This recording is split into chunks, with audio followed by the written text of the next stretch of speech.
동서적 교회 지도는 오늘은 교회의 그 사명 부분을 우리가 참고해 보려고 합니다. 교회의 사명. 지금까지 이제 우리 교회의 개념, 본질, 원어를 통한 또 의미, 또 인식론, 철학자들이 본 교회, 또 여러 가지 교회에 대해서 이제 살펴봤고요.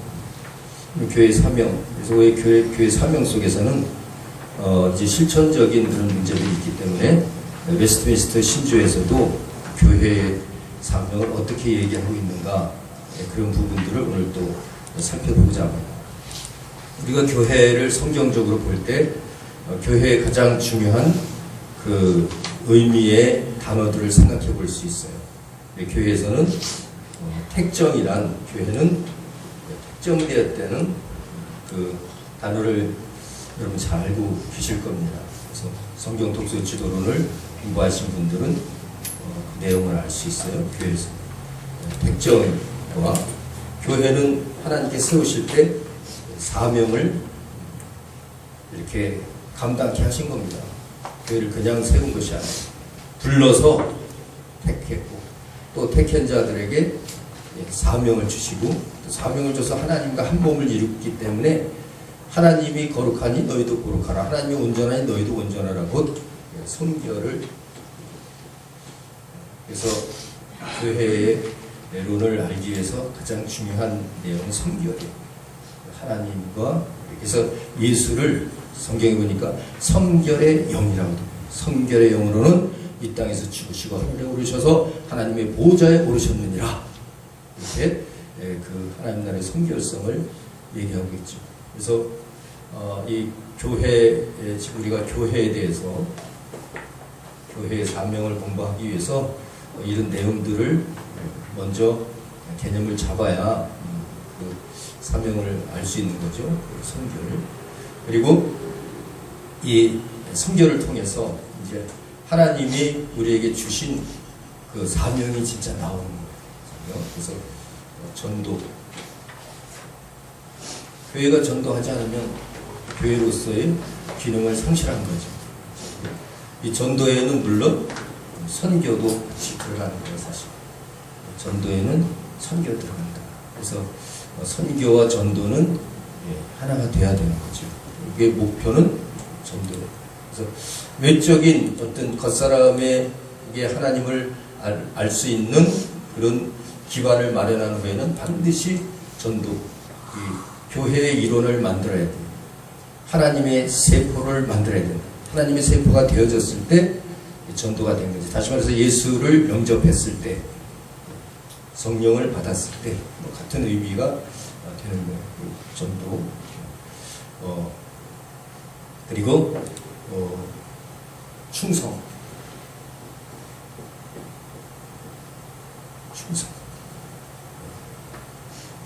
맡긴 자가 담당해야 될 것은 충성이에요. 그러니까 사명을, 교회는 하나님께서 사명으로 교회를 세웠기 때문에 교회는 충성하는 것이 마땅하고, 예수 그리스도께서도 이 땅에 재림하실 때 그 이름이 여기에 충성이라고 이렇게 쓰인 상태로 오시는 것을 우리 계시록에서 볼 수 있죠. 예수 그리스도의 재림의 모습이 계시록 19장에 나타나고 있어요. 충성, 아멘이요 충성이신 예수 그리스도께서 나타나신 것을 볼 수 있습니다. 그 다음에 가장 중요한 마지막에 증인. 증인이라는 것은 뭐냐면 바로 교회는 하나님의 몸이기 때문에, 우리가 지금까지 배운 것이 우리는 교회의 셀이다. 하나하나의 셀이고, 이 셀들이 모였는데 우리는 겉사람이 교회가 아니라 무형교회라서 우리 속사람이 교회인데, 이 속사람의 우리 마음과 마음이 모여서 이제 교회를 이루고, 그렇다면 우리 머리는 주 예수 그리스도요.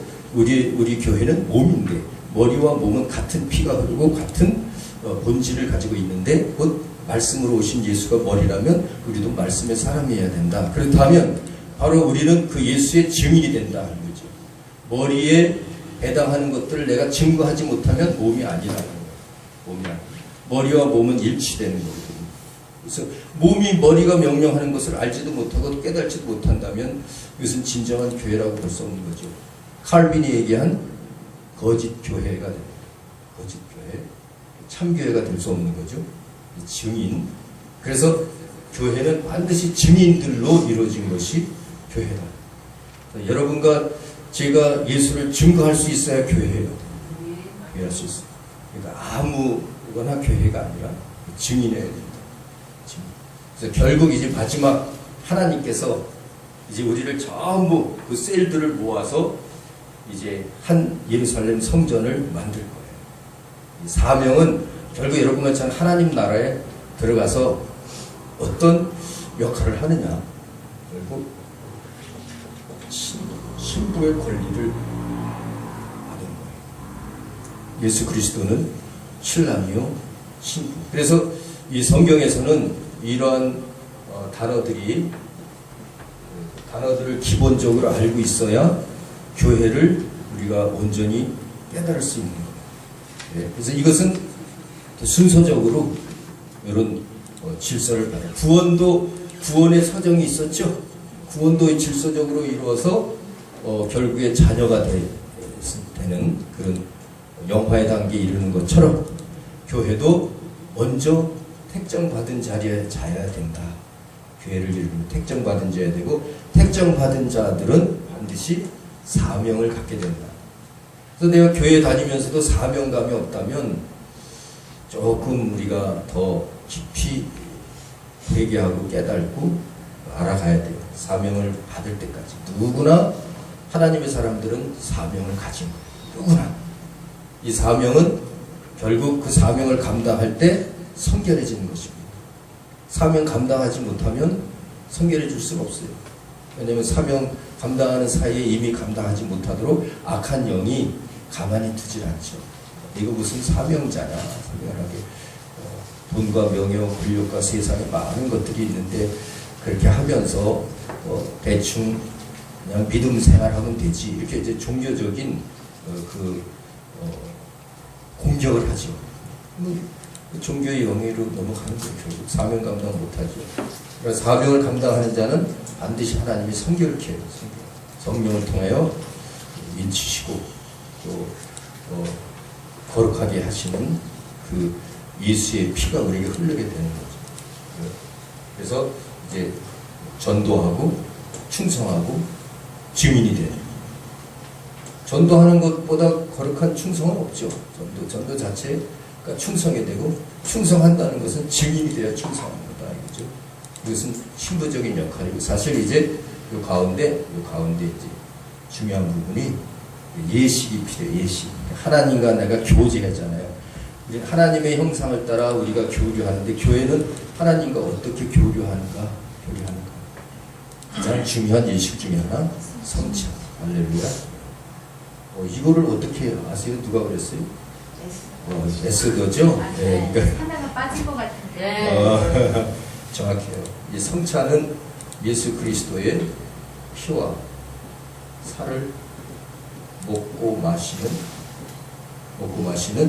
의식이에요. 의식 혹은 예식. 성찬. 예수 그리스도의 피와 내 살을 먹고 마시는 자가 영생을 얻는다고 했잖아요. 그러니까 이걸 모르고 먹고 마시는 자는 자기 죄를 먹고 마시는 것이다. 이렇게 고린도전서에서도 얘기하고 있어요. 이 성찬은 우리가 그냥 떡과 포도주를 마시는 그것이 아니라 그 의미가 있고 거기서 물론 루터파나 이런 데는 이제 상징서를 주장하고 있고 또 그 카톨릭에서는 이제 화채서를 주장하고 있고 하지만 우리 복음주의적으로는 기념이 잔과 떡을 통해서 예수 그리스도의 피와 살을 우리가 먹고 마신 자라는 것을 기념하는 거다.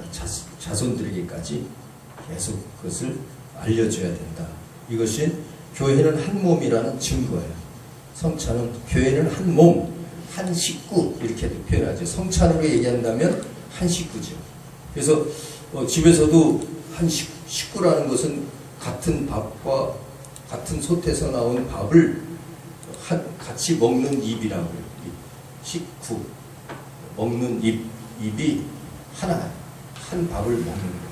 우리는 예수 그리스도, 오직 예수 그리스도의 피와 살을 먹고 마신 그 성찬을 하는 그 사람들을 교회를 한다. 그렇다고 뭐 성찬식 꼭 해야 된다, 막 그런 의미는 아니죠. 그건 성찬식을 거행하는 것은 예수의 피와 살을 먹고 마신 자라는 것을 기억나게 하는 거예요.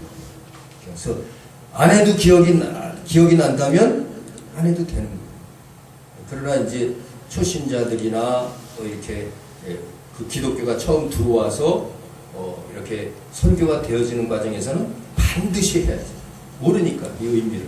지금도 이 시대에도 아직도 이 성찬의 의미를 모른다면 계속 해야 됩니다. 그들이 알 수 있도록 하나님의 피와 살을 먹고 마시는 우리 삶이라는 것을 깨닫기 위해서는 계속. 그리고 초대교회는 처음이니까 어떻게 했어요? 예수께서 오실 때마다, 모일 때마다죠. 오실 때마다. 모일 때마다 떡을 뗐다 그랬어요. 떡과 잔을 떼고 마신 거예요. 그때는 잊어버리니까 계속죠. 그것이 2000년이 지났기 때문에 2000년이 지난 우리는 잊어버리지 않아요. 매일 우리는 같이 공동 식탁에서 같이 식사를 해드려도 예수의 이름으로 기도하잖아요. 그때 어떻게 생각합니까? 성찬을 예수의 피와 살을 먹고 마시는 마음으로 우리가 식사 기도도 하는 거예요. 먹을 때마다. 그래서 사실 그때 초대교회 떡을 뗀다는 것은 식사하는 거예요. 식사. 그래서 그러니까 성경에 이제 배고픈 사람이 밥을 안 먹고 온 사람이 성찬하려고 같이 먹으려고 놔뒀는데 그거 성찬식 하기 전에 다 떼먹는 거예요. 네. 그래서는 혼난 거 아니에요. 그 뭔지도 모르고 먹고 마시는 것은 자기 죄를 먹고 마시는 거 이렇게 그냥 배고프니까 막 떼먹 그런 것이 이제 고린도전서에서 나온 거거든요. 성찬에 대한 그 지적. 그래서 이 단어들이 중요해서 이 단어에 대한 내용들을 교회와 관련져서 우리가 하나하나 깨달을 수 있다면, 그리고 이제 교회론에 대해서는 체제가 잡힌 거예요. 교회에 대해서는. 신부에 대해서는 뭐 하도 말씀드려서 그렇죠. 뭐 춘향이 이두령 얘기도 하고 그렇죠. 예수 재림할 때 기다려야 된다고 새 예루살렘 성전까지 뭐 수차례 반복해서 말씀드리게 제가 반복하는 이유가 있어요. 이 교육의 90% 효과는 반복입니다. 반복하면 내가 가르칠 수 있어요. 근데 한 번 하면은 가르칠 능력이 안 돼요. 알아도 못 가르쳐요. 반복은 계속 가르칠 수 있는 능력이 생기는 거예요. 그러니까 이것도 벌써 딱 알잖아요. 벌써 성찬이 뭐가 빠진 것 같다 하는데 일부러 제가 이렇게 해놓은 거죠. 성찬의 중요성을 말씀드리려고 딱 아시잖아요. 그것이 반복됐기 때문이다. 그래서 자, 그것이 문제가 아닙니다. 자, 그러면 오늘은 이 교회의 사명인데, 교회 사명. 이 교회는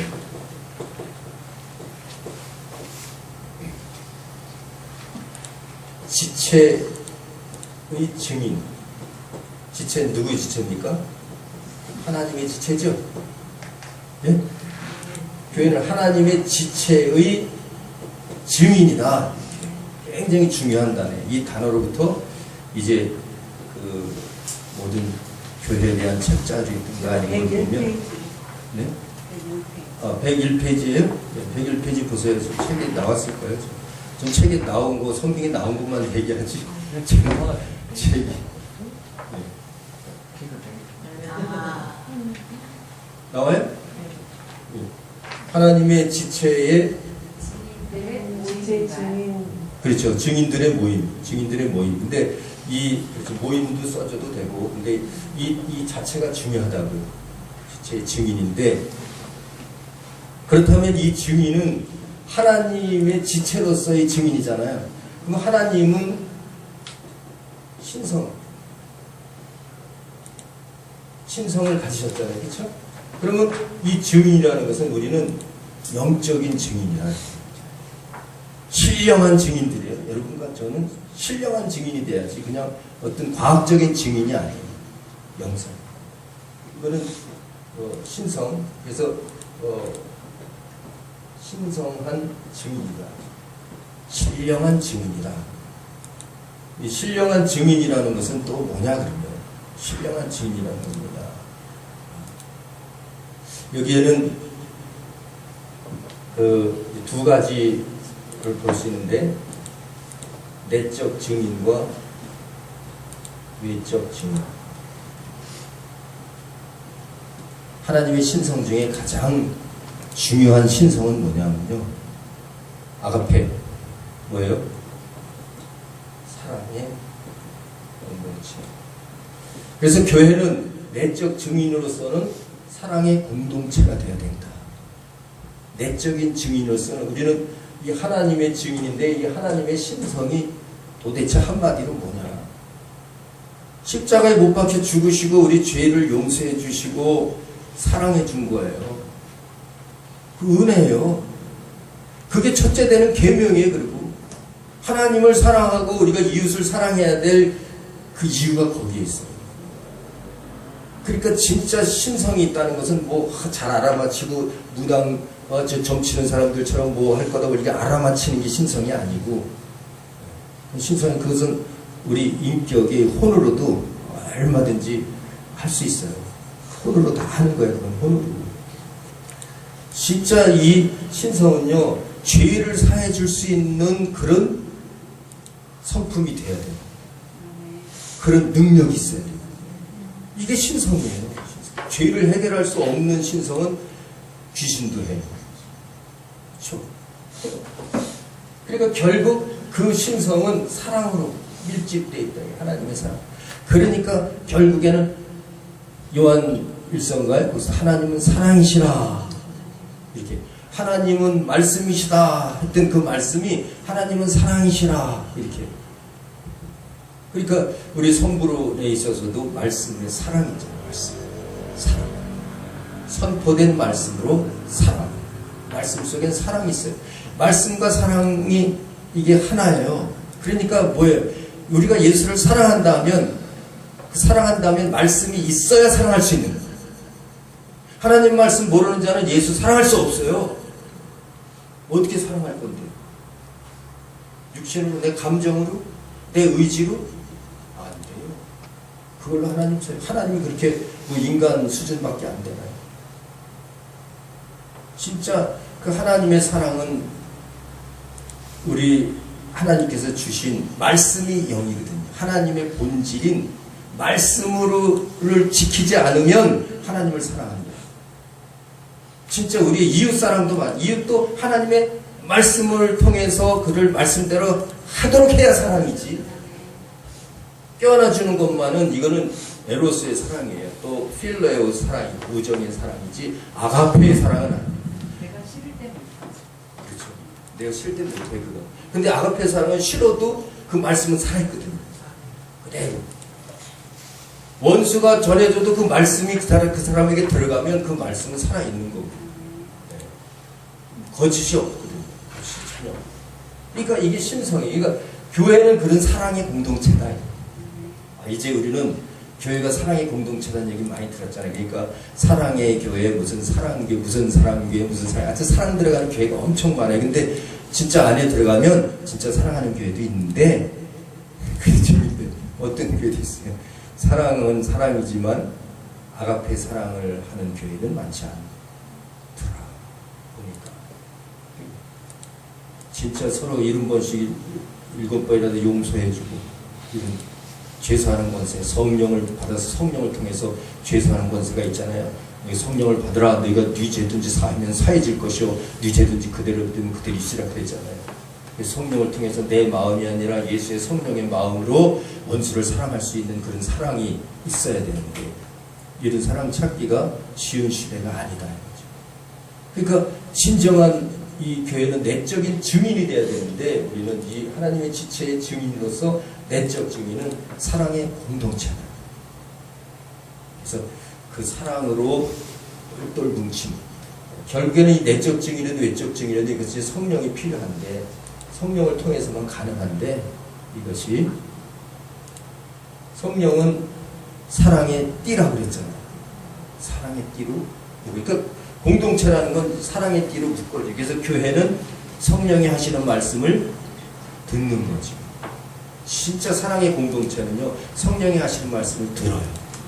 성령이 하시는 말씀을 듣지 않는다는 건 우리는 사랑의 교회고 나는 사랑한다고 해도 그건 교회가 거짓이거나 변질됐다는 거죠. 진짜 교회는 그런 성령에 의한 사랑의 공동체입니다. 외적 증인이라는 것은 이것이 하나님 사랑으로부터 왔다면 이 사랑을 외적으로 밖으로 전해야 돼요. 이것은 바로 선교의 공동체입니다.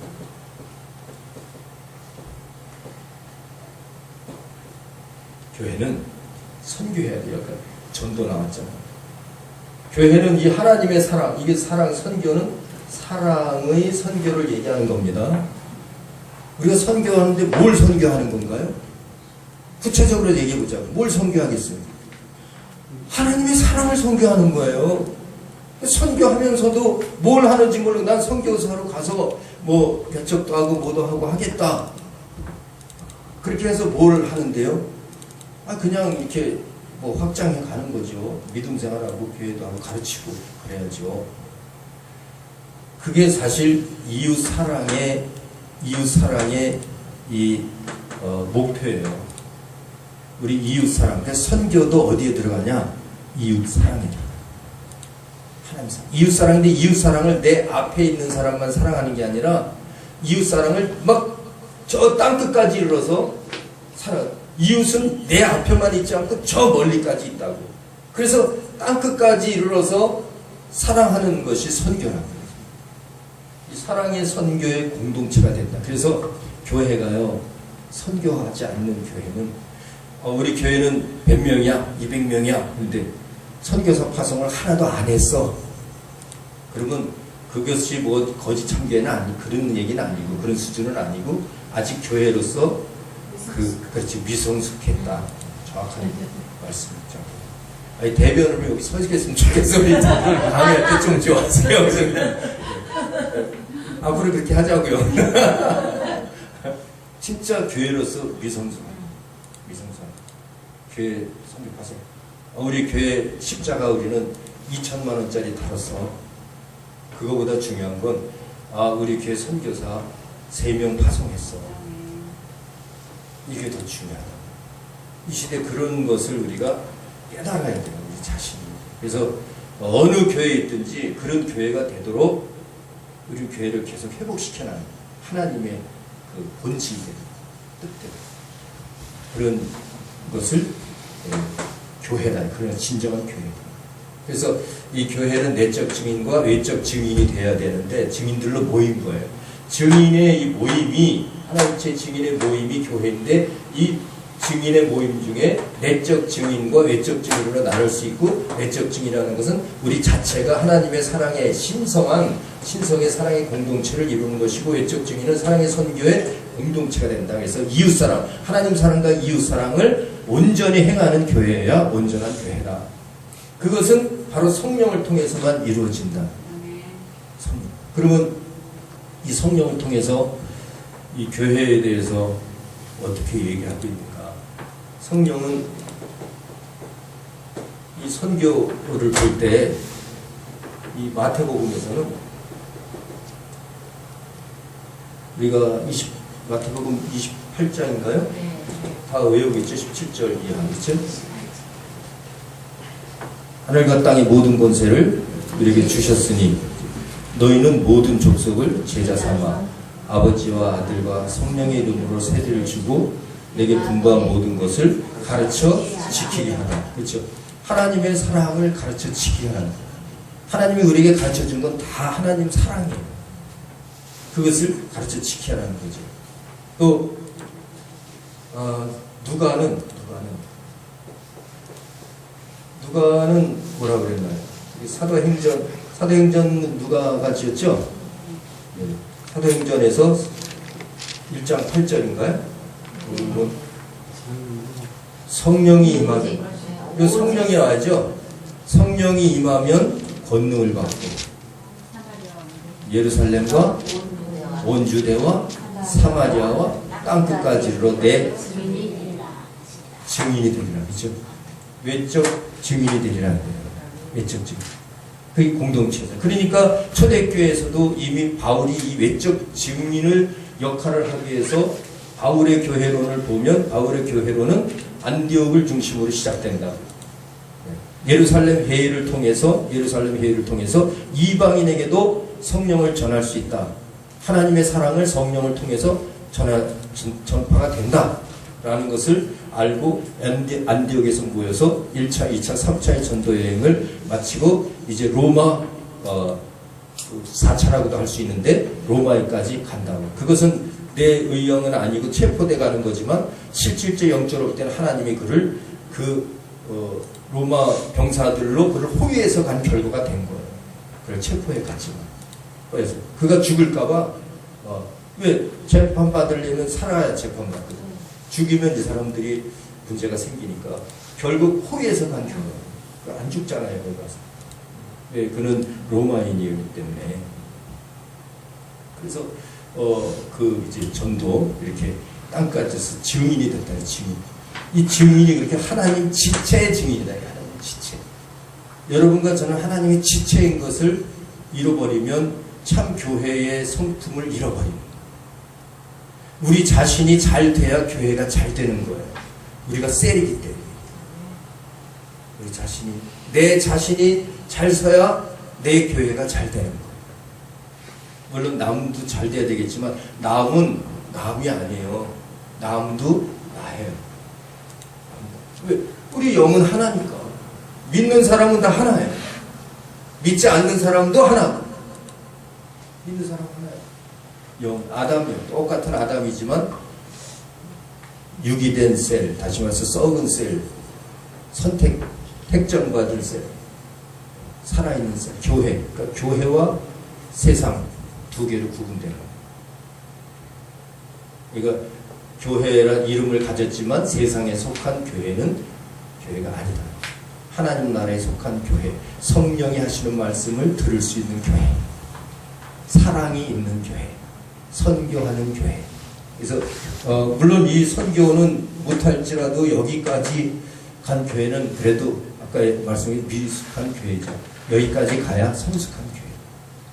인원이 중요한 게 아니라 그 교회에서 몇 명을 파송했느냐, 몇 퍼센트를 파송했느냐, 굉장히 중요한 거죠. 우리 크리스천 성교회 몇 퍼센트를 파송했나요? 인원 얘기는 하지 말고. 그러면 인원이 적을수록 퍼센트가 높아지는 거예요. 그러니까 그게 뭐 나쁜 거나 하늘에서 상 줄 땐 그렇게 줍니다. 그러니까 뭐 많다고 자랑할 게 아니죠. 10명을 키워도 10명을 다 파송하는 데가 있고, 그렇죠? 100명을 빼 100명. 지도자도 마찬가지예요. 10명을 키워서 10명을 다 지도자로 만드는 교회도 있고. 땅끝까지 증인이 지도자가 된다니 증인을 만드는 증인들을 만드는 거죠. 교회 내에서도 이 사랑의 공동체의 지도자를 만드는 증인. 그렇잖아요. 아니 누가 증거를 잘합니까? 지도자들이 증거를 잘하지. 그러면 뭐 초신자들이 증거를 잘합니까? 그러니까 전 성도의 신학화가 맞죠? 다 증인이에요.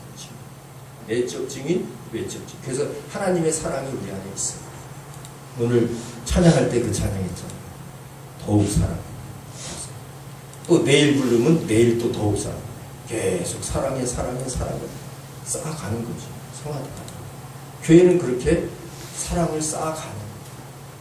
미움에서부터, 세상의 미움에서 시작해서 마귀에게 종속된 걸 딱 끌어버리고 사랑으로 입적하는 거예요. 그게 이제 사랑이 싹이 틀어서 쭉 올라가는 거죠. 그 위대한 예수의 사랑이 나타나기까지 우리는 계속 성화되는 거예요. 그게 교회죠. 그래서 육체를 떠날 때는 영화로 완전한 사랑이 들어가요. 육체를 떠날 때는 완전한 사랑, 내 목숨까지도 두려워하지 않는 완전한 사랑. 그것이 교회예요. 그래서 지금 그렇게 이 세상을 떠난 우리 믿음의 선조들이 교회를 이뤄가고 있어요. 지금 하나님이 원하시는 교회. 그 교회가 어디요? 14만 4천이라는 게마트리아로 나타내고 있잖아요. 그거는 인간의 두뇌로 생각하는 숫자가 아니라 그랬죠. 의미적인 거라. 데마티아의 13만 그 수많은 하나님이 계획된 그 교회가 지금도 계속 채워지고 있고 우리가 육체를 가졌으면서 거기에 해당하는 자들이 있다. 그게 참 육체를 가졌으면서 그들과 해당되는 자들이 있다.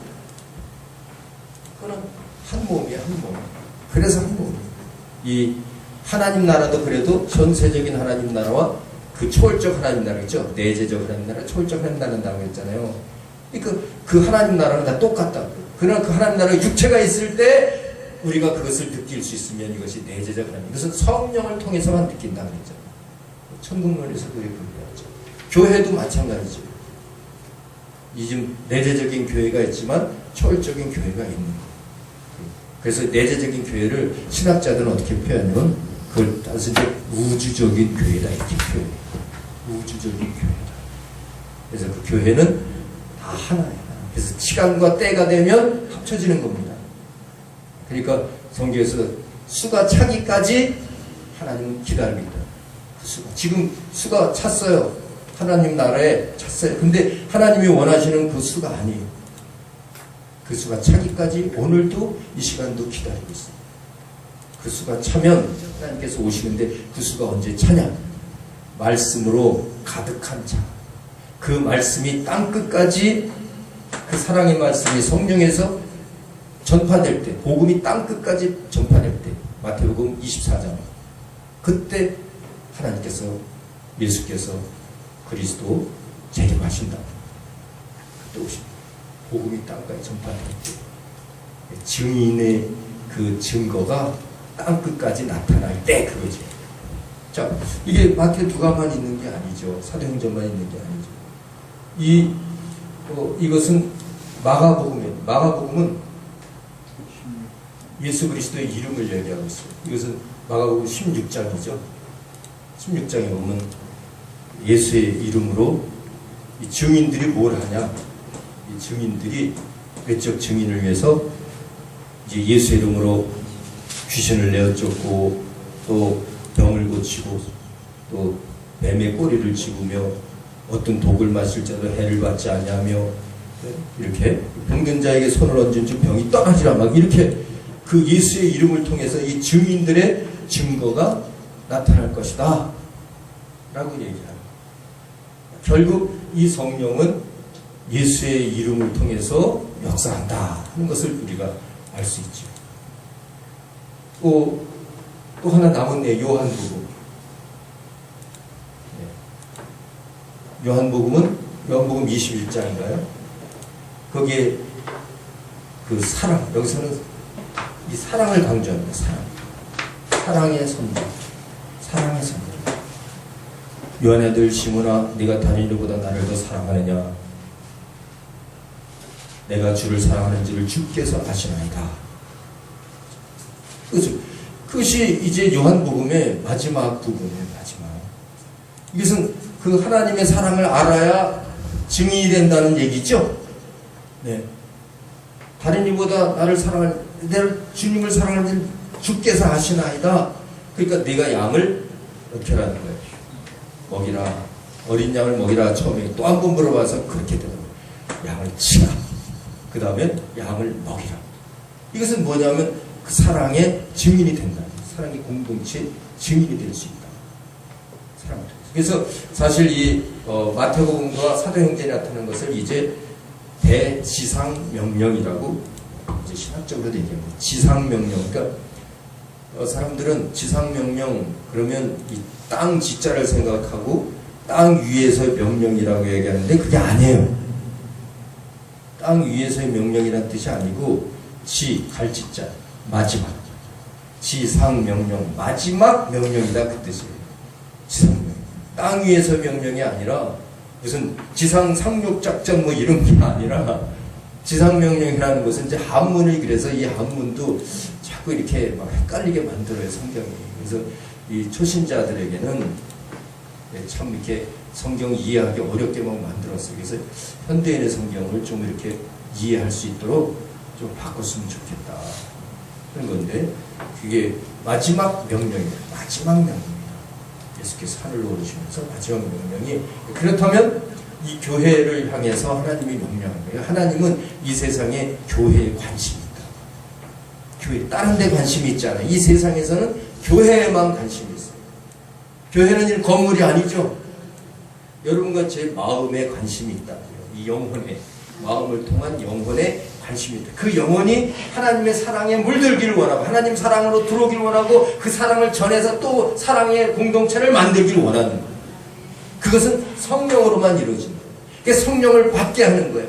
모든 족속을 죄에서 아버지와 아니면 성령이 그 세례를 주고, 세례는 성령 세례예요. 성령을 받게 하면 그 성령은 성령으로 너에게 사랑을 부었느니라 그랬어요. 성경이 성령으로 사랑을 부었대요. 그러니까 우리 속에 하나님의 사랑이 있기 위해서는 성령을 받아야만 된다. 그래서 지도자가 되려면 성령을 받아야 돼요. 성령을 받지 않고는 증인이 될 수 없기 때문에. 그 증인은 성령 받은 자가 증인이에요. 성령이 임하면 권능을 받고 이렇게. 예루살렘이 이스라엘로부터 그 땅끝까지 이스라엘 이렇게 땅끝까지 증인이 되죠. 점점 이렇게 원심력이 물이 퍼져나가듯이 쫙 퍼져나가죠. 이렇게 지상 끝까지.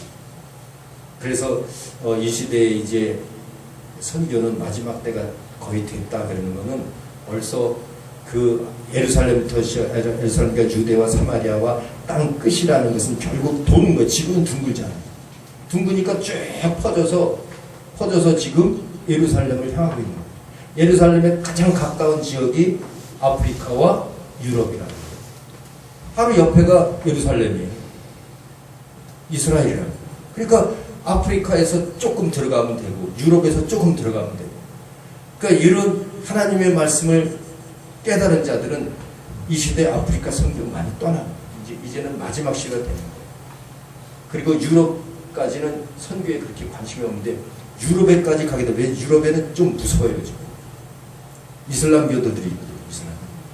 그리고 막 목 베는 애들. 저 같은 사람 가면은 무릎 꿇으라고 그러고 고개 들으라고 그러고 눈 감고 여기서 잘라버리잖아요. 그런데 우리 박윤선 목사님 찌푸리고 있네.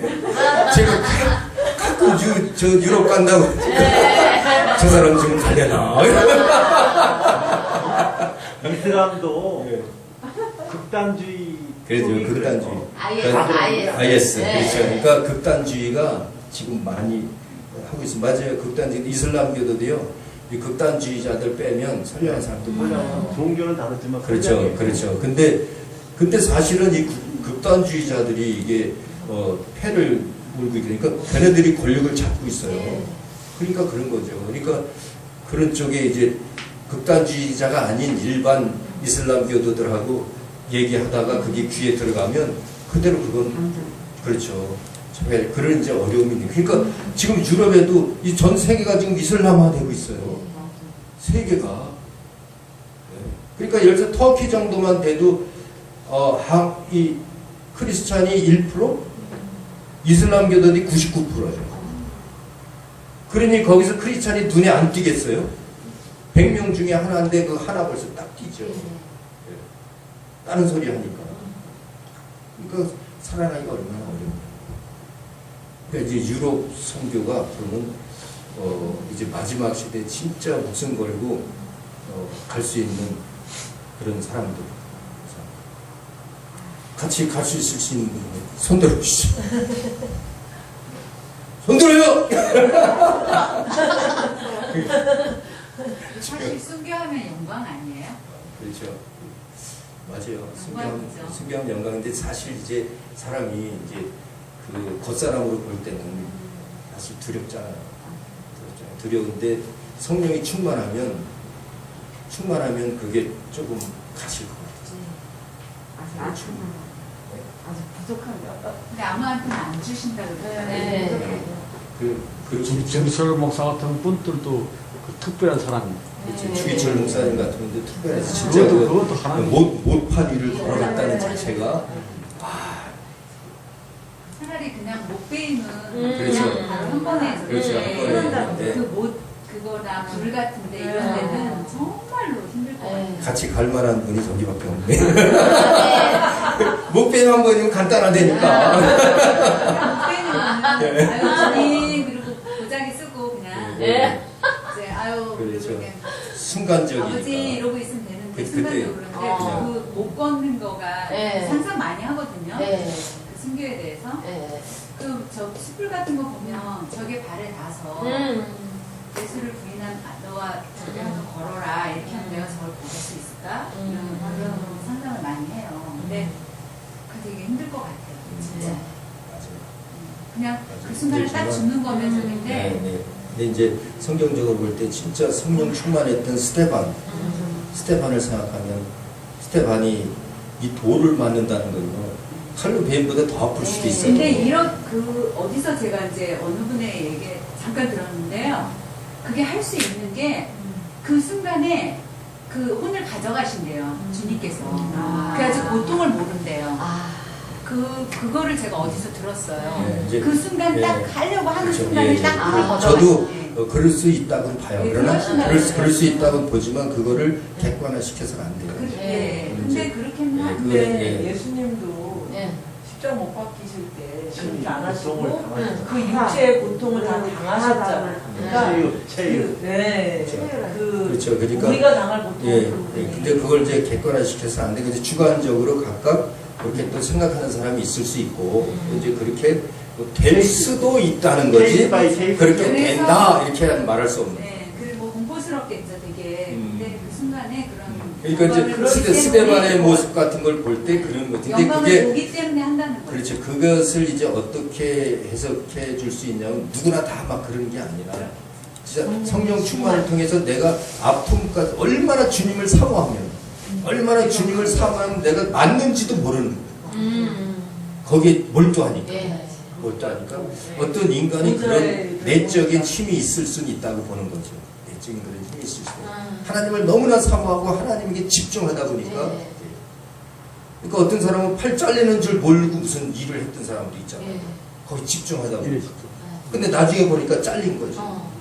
이런 현상이라고 그렇게라고도 볼 수, 그 정도까지라고 뭘 알 수는 있는데 그것이 이제 정확히 그렇다 아니다라고는 이제 얘기할 수는 없겠다. 맞아요. 그래서 저는 스데반을 항상 생각하는 거예요. 그럼 그렇게도 생각할 수 있는 거죠, 그렇죠? 표현이 좀 틀려서 그렇지 맞는 얘기일 수 있는 거죠. 그러니까 얼굴이 순수하고 그렇죠. 천사와 같은 얼굴. 그러니까 예수 그리스도께서 그 보좌에 번쩍 일어난 모습을 봤다는 거예요. 그러니까 환상을 그 봤다는 것은 그만큼 자신이 주님을 사모하고 있었던 거죠. 그러니까 진짜 그렇게 생각해 하던 우리가 주님을 막 사모할 때 지금 보좌에 계신 주님, 물론 우리 마음속에 보좌이기도 해요. 보좌이기도 하고 또 이렇게 초월적인 어떤 그런 곳에 보좌라고 생각할 수 있는데 어떤 환상 속에 내 마음속에 있는 게 겉으로 이렇게 드러나서 환상으로 보인 건지 그거는 이제 알 수는 없겠지만 어떤 주님을 봤다. 그것은 주님에 대한 그 사모함이 있었던 거죠. 아주 집중하는 거죠. 그래서 우리 신앙생활에 성령 충만하려면요 그렇게 하나님의 집중함은 성령 충만해요. 술 취한 자들은요, 술 취한 자들은 모든 거 다 잊어버리잖아요. 그리고 술 취했을 때 자기가 생각하는 그 자체가 극도로 조금 슬픔이 있으면요, 이 세상 술 취하면 슬픔이 극도로 커져요. 기쁨이 요만큼 있잖아요. 어디 합격했다. 술을 먹어갖고서는 극도로 여기서 별거 다 주려고 그래요. 그렇죠. 이게 극도화되는 거거든요. 성령 충만에도 마찬가지예요. 근데 이 세상 술 취한 것은 인간의 어떤 정욕에 대한 극도화랍니다. 그러니까 별짓 다 하죠. 세상적으로. 그러나 성령에 취했다는 것은 성령에 취했다 하나님의 그 사실에 대해서 극대화되는 거예요. 믿음도 극대화해요. 성령이 막 취해서 저기 하면요 재산도 다 팔아내겠다는 거예요. 다 드리겠다. 그러다가 이게 극대화됐던 게 이제 술 깨듯이 성령이 깨버리니까 조금 감추는 거지. 아나니아 삽비라. 좀 감추는. 이런 현상. 처음에 막 다 하려고 그랬다가 이제 그 성령이 그 성령 충만과 성령의 소멸 이런 것들이 거기서 나오는 거죠. 이 성령의 성령 충만은 우리가 하나님의 일하면 성령 충만하면 못할 일이 없어요. 성령 충만은 못할 일이 없대. 죽음도 두렵지 않아요. 성령 충만, 성령 충만. 성경에 보세요. 성령 충만한 자가 두려워한 자 있나? 성령 충만한 자는 하나도 두렵지 않았습니다. 어떤 그래 우리가 성령 충만은 말씀 중에 하나님의 말씀을 깨달아서 그 말씀이 사실이라는 것이 확증되기 때문에 물 위라도 걸어갈 수 있다는 그 확신이 있어요. 말씀을 깨달으면 바다 위를 걸을 수만한 그런 확신이 있습니다. 그것은 뭐 예수의 공로로만 되는 거예요. 내 공로는 안 되기 때문에 내 공로를 가지고 행하는 것은요 바다 위를 걸을 사람 하나도 없죠. 아무도 없고 내 인간적으로 할 수 있다는 것을 생각하는 사람 그게 예수는 할 수 있다는 거죠. 주님은 할 수 있다는 거죠. 그건 내가 말씀을 깨달아서 그 말씀 속에 성령이 역사하기 때문에 이 말씀과 성령이 역사하는 것은요 능치 못하면 이루는 거예요. 그 선교도 그렇게 하는 거죠. 진짜 죽을 각오로. 세상에요 술을 먹고도 자기 목숨 버리는 사람도 있어요. 술을 먹고도 자기 목숨 버리는데 성령에 취하면 자기 목숨 못 버려. 주를 위해서. 그러나 술 먹고 한 것은 자기 어떤 인간적인 쓸데없는 죽음이지만 성령에 취한 것은 그게 아니라 주를 위해서 주님의 일을 감당하기 위해서 돌진하는 거예요. 그렇다고 내가 죽고자 해서 나가는 게 아니라 남이 죽이는 거지. 사탄이. 그렇다고 또 그러지 마세요. 어느 신학교에서는 나가서 죽으라고 그러더라. 성령 충만하면 죽을 수 있으니까 성령 충만은 죽기 위해서 받으라는 거다. 그렇게 얘기하면 안 되죠. 그런 각오로 살아가는 거. 그렇죠. 그런 각오로. 그러니까 사실 이 시대는 저는 그래 이스라엘 순교는 내 목을 내놓는 그것이 아니라 진짜 내 마음을 내놓는 거라고 생각해요. 그거를 내 겉사람 죽는 거. 진짜 복음을 위해서 이렇게 그걸 부인하지 않고 죽는 거를 적색성교라고 그러고요. 내가 목숨을 내놓지 않지만 우리의 삶을 통해 헌신하는 것. 복음을 위해서. 그렇죠. 백색성교라고. 적색성교, 백색성교. 그러니까 그게 무슨 얘기냐면 적색성교라는 건 진짜 피 흘리는 거예요. 네. 빨간색이잖아요. 네. 백색성교는 피를 흘리지 않고 성교한다는 근데 거죠. 그 그걸 얘기해요. 삶에 가는 것도 굉장히 힘든 일이에요. 더 힘들어요. 해야 네. 되는 거잖아요. 더 힘들 수 있어요. 네, 지속적으로. 근데 그거는 이제 어떤 맞아요. 상황에 닥치면 그래 이제 나는 주님한테 갈 거나 이러면서 또 어떻게 보면 그게 진짜 그러니까 그게 맞아요. 어떤 게 쉽다. 그렇죠. 어떤 건 없어요. 그래 볼 때 저는 그래요. 이 진짜 우리가 백색 선교하는 마음으로 살아가면 적색 선교할 때가 와도 담대하게 할 수 있다. 네. 그러니까 우리의 지금의 삶은 그 말씀한 대로 피 흘리지 않고도 순교할 수 있는 내 자신을 희생하고 또 내 자신을 이웃 사람을 위해서 또 봉사하고 섬기고 헌신하고. 그렇지 내가 대속물이 되어주고 네. 어떤 이런 의미를 사는 것이 이제 순교라고 그러죠. 백색 순교죠. 아직 그 교회는 그러니까 결국 그건 어디서 나오냐면 그게 사랑의 공동체고 사랑 선교의 공동체의 핵심 사상이라고 해요. 핵심 사상이라고 해요. 그것은 성령을 받아야만 된다. 자 그러면 이러기 때문에 왜 이 말씀을 하냐 이렇게 되기 때문에 지금 성령과 사랑, 이 선교, 이 관계가 얼마나 교회의 핵심적인 내용이냐면 증인으로서 그렇기 때문에 이 청교도들에 의해서 이제 웨스트민스터 신조가 청교도들에서 넘어왔잖아요. 미국에. 그래서 원래 영국 쪽에 있을 때는 이게 33개 조항이었어요. 웨스트민스터 신조가. 33개 조항인데 미국에 와서 실천적으로 이제 선교를 하다 보니까 33개 조항이 선교에 대한 내용이 없네. 그리고 사랑의 선교가 없고 성령에 대한 내용이 없어요. 웨스트민스터 신조에 성령이 대하여라는 것이 없어요. The Holy Spirit, 성령에 대하여. 이 구절이 없는 거예요. 그래서 두 개를 첨가시켰어요. 33개에서 34조, 35조가 청교도들에 의해서 웨스트민스터 신조가 늘었어요. 두 개가. 그 두 개가 하나는 성령에 대하여, 하나는 사랑의 선교에 대하여. 참 대단해요. 카메라를 찍고 있지만 뚜껑은 집어야 되겠네. 그냥 성교가 아니고 사랑의 성교라는 말을 썼어요. 네네네 그렇게 써요. 그냥 성교라고 안 쓰고 사랑의 성교. 네, 사랑의 성교에 대한 이렇게 쓰고 있어요. 그것을 제 책에 실었으니까 한번 보도록 하죠.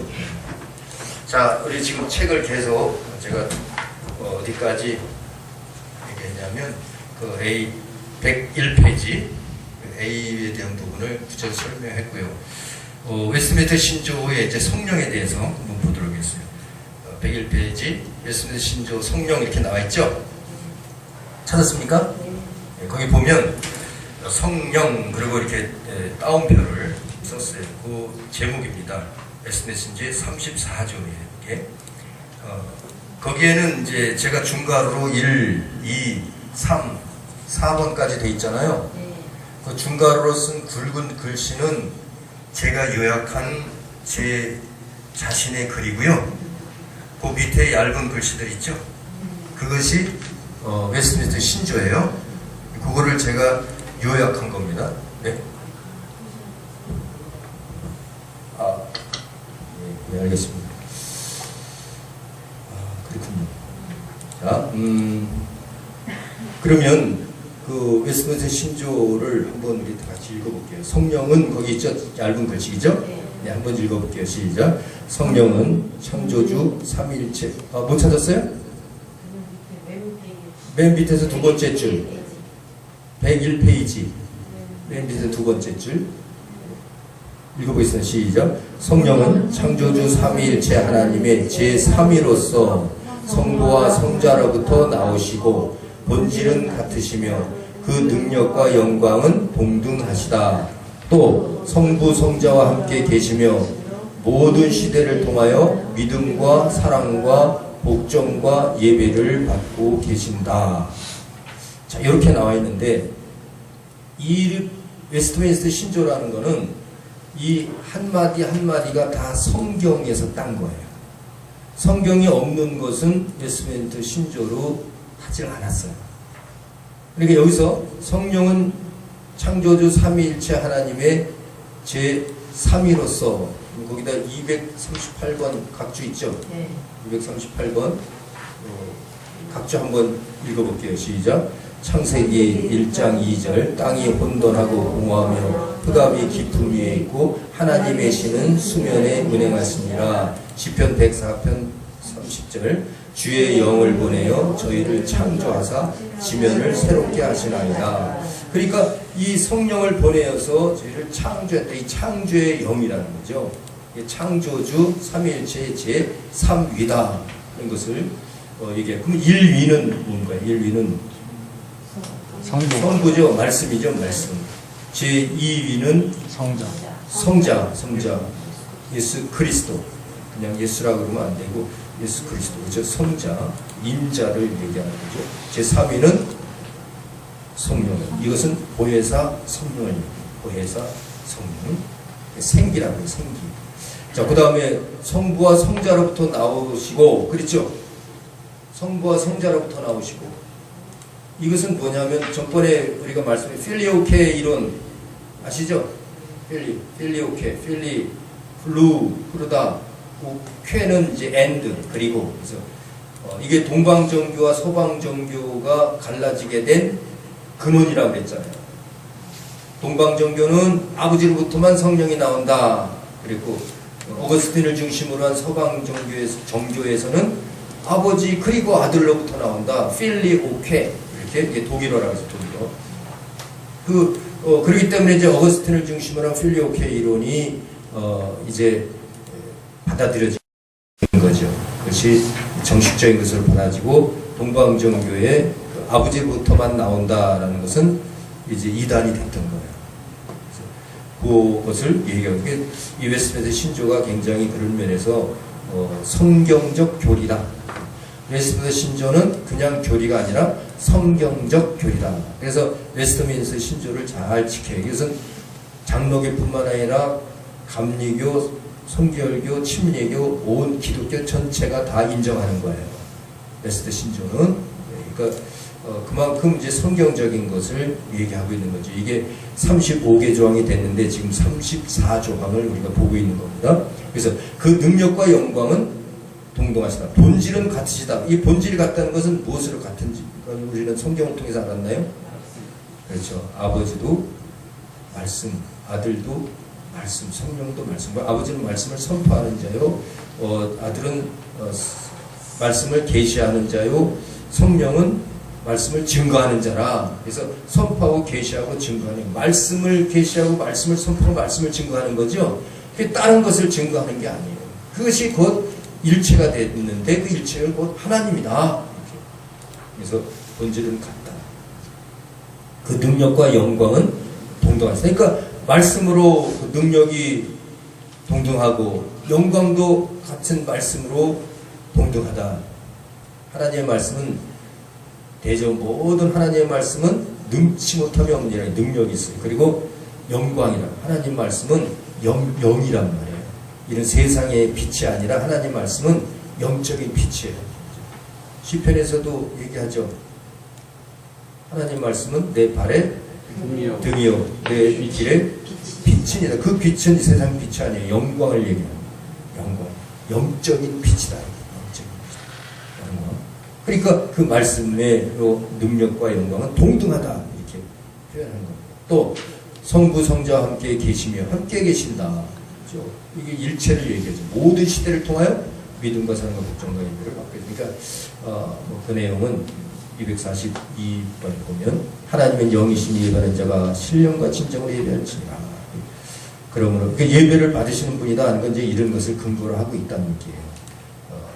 로마서 12장 1절 그러므로 형제들아 내가 하나님의 모든 자비였으면 너희를 권하느니 너희 몸을 하나님이 기뻐하시는 거룩한 제사로 산제사로 드리라. 이는 너희들을 영적에 이르며 그래서 믿음과 사랑과 복종과 예배를 받고 계신다. 이렇게 이제 예배를 받는다라는 표현이 어떻게 보면 이제 저는 조금 이제 그거 하기도 하지만 뜻은 우리가 이렇게 그 의미를 받아들이면 되니까 예배는 하나님을 뵙는 거고 복종도 받고 계신다. 복종하는 것은 받는다기보다는 당연히 의무로 우리가 행해야 되는 거죠. 자, 그리고 이제 두 번째 파트에 가서는 이제 그는 여기서부터입니다. 그래서 제가 이거를 이제 정리를 했는데 일단 정리한 걸 보면요. 1번, 중간에 1번 한번 같이 읽어볼까요? 시작. 성령은 이제 101페이지 이제 지금까지 다 봤으니까 그거를 요약해서 이제 1번 했어요. 1번 시작. 성령은 창조의 영이며 말씀 본질의 삼위일체 하나님의 제3위로서 예배를 주관하신다. 이렇게 하면 이 전체를 요약한 거잖아요. 간단하게 쉽게 이렇게 표현해 드렸죠. 예, 그 다음에 이제 두 번째 파트 가서 여기 102페이지 작은 글씨 읽어보세요. 그는 그부터 시작. 그는 또 생명의 주인이신 동시에 생명을 주시는 분으로서 자연 중에 어디든지 나타나시며 사람 가운데 존재하는 모든 선한 생각과 정결한 소망과 성스러운 계획의 근원이 되신다. 이게 지금 웨스트민스터 신조에 이대로 나와 있는 거예요. 이렇게 신조들을 알아야 되는 거죠. 그 다음에 이어서 시작. 그로 말미암아 모든 선지자들은 감동을 받고서 지금 성령에 대해서 얘기하는 겁니다. 그럼 선지자들이 감동은 뭐로 감동받았다는 거예요? 성령으로. 그렇죠? 그 다음에 하나님의 말씀을 말하게 되고 무엇으로? 성령으로 하게 됐다는 거죠. 또 그로 말미암아 성경의 모든 저자들도 영감을 받아 무엇으로? 성령으로. 그렇죠? 또 하나님의 생각과 뜻을 오류 없이 기록할 수가 있었다. 무엇으로? 성령. 이 성령에 대해서 이렇게 이제 증거하게 되고 웨스트민스터 신조에서 그 다음에 이어서 복음의 전파는 특히 그에게 맡기워졌다. 복음의 전파는 성령에 맡겨졌다. 성령을 통해서 복음을 전파하는 거예요. 그리고 그는 복음을 위한 길도 예비하고 복음을 위한 길에는 그의 설득력 있는 능력도 함께 동반되어지며 인간의 이성과 양심의 복음의 메시지를 강조한다. 그러니까 성령은 어디 인본주의적인 그런 것이 아니라 하나님 중심 그대로 메시지를 전한다. 그죠? 그 다음에 이어서 그래서 복음의 자비로운 제의를 거절하는 사람들은 변명할 수 없을 뿐만 아니라 거역하는 죄를 또한 범하게 된다. 그러므로 성령을 거역하는 것은 죄가 된다. 성령은 이렇게. 자, 그걸 요약해서 지금 굉장히 이렇게 길잖아요. 요약한 건 읽어볼까요? 2번 읽어보세요. 시작. 성령은 생명의 영으로서 말씀을 전하는 원동력이며 그를 거역하면 생명이 없는 죄인이다. 간단하게 요약해놨죠. 그렇게 길게 했지만 우리가 그것을 알 수 있어요. 그래서 여기서 이제 조금 생각해 봐야 될 게 이게 이제 자연에도 역사한다고 그랬잖아요. 근데 인간 영혼에는 보혜사 자신의 성령이 역사하는 거고요. 자연과 우리 육신에는 부리는 성령은 뭘 얘기하겠어요? 천사. 부리는 천사. 천사는 하나님이 부리시는 영으로서. 그래서 거룩한 영이에요. 천사들은 성령이라고. 그것은 이 자연과 우리 육신에, 자연과 육신에니까 이 자연계에서는, 그러면 구약 성경에서 창세기 1장 2절인가요? 하나님이 천지를 창조하시나 하나님의 신이, 하나님의 성령이거든. 그래서 개역 성경에는 하나님의 신이 이렇게 나왔었는데 개정개역에서 하나님의 성령으로 그것을, 단어는 똑같으니까 하나님의 성령이 수면 위를 운행하니라 이렇게 했거든요. 그럼 자연을 운행하는 거잖아요. 우주 창조하면서. 이 성령은 성부, 성자, 성령의 그 성령이 아니라고요. 그 성령이, 성부, 성자, 성령, 하나님의 성령이 부리시는 성령이에요. 그러니까 결국 그것은 어떻게, 하나님의 영이죠. 하나님의 영. 천사는 천사. 하나님의 영이라고. 천사는 날개 달린 게 천사 아닙니다. 하나님이 부리는 영. 우리 손이 나가면 손가락이 나가죠. 보혜사 성령에는 하나님의 영이 같이 붙어 있어요. 그러니까 보혜사 성령이 임할 때 성령이 임하는 거예요. 하나님의 천사들이 임한다고요. 그래서 성령이 임하면 권능을 받고, 그때 권능이 하나님의 능력이거든요. 손가락. 하나님의 손가락이라는 게. 성령이면 권능이, 그 하나님의 손가락. 이거는 바로 천사들이라고. 하나님의 보혜사 성령이 임할 때 천사들이 임해요. 그 천사들은 바람과 불꽃으로 역사하는 이라고 했어요. 사역합니다. 그러니까 오순절 다락방에 보혜사 성령이 임할 때에 그들의 영혼 속에 막 하나님의 그 삼위로서의 보혜사 성령이 임할 때, 그때 이 천사들이 같이 임하는 거예요. 불꽃, 혀와 같이 갈라지는 불꽃과 세찬 바람 소리와 함께 하나님의 성령이 임했잖아요. 그죠? 이것을 우리는 알 수 있죠. 좀 어려운 부분이긴 하지만 성경을 깊이 연구하면 그런 부분을 느낄 수 있어요. 근데 이런 부분은 사실은 이제 신약 학회에서도 영성 분야를 이렇게 깊이 연구하지 못했기 때문에 이 천사론에 대해서 신학적으로 굉장히 뒤떨어졌어요. 이 세상이. 천사론에 대해서 이 신학 대학에서나 이렇게 배우질 않아요. 그러니까 이 천사가 뭔지 모르다 보니까 귀신에게 속는 거예요. 타락한 천사가 귀신에 속는 거예요. 그러니까 이게 참 어려운 그런 실정이 있는데, 이것을 깊이 연구하고 깨달으면 그것을 알게 되는 거죠.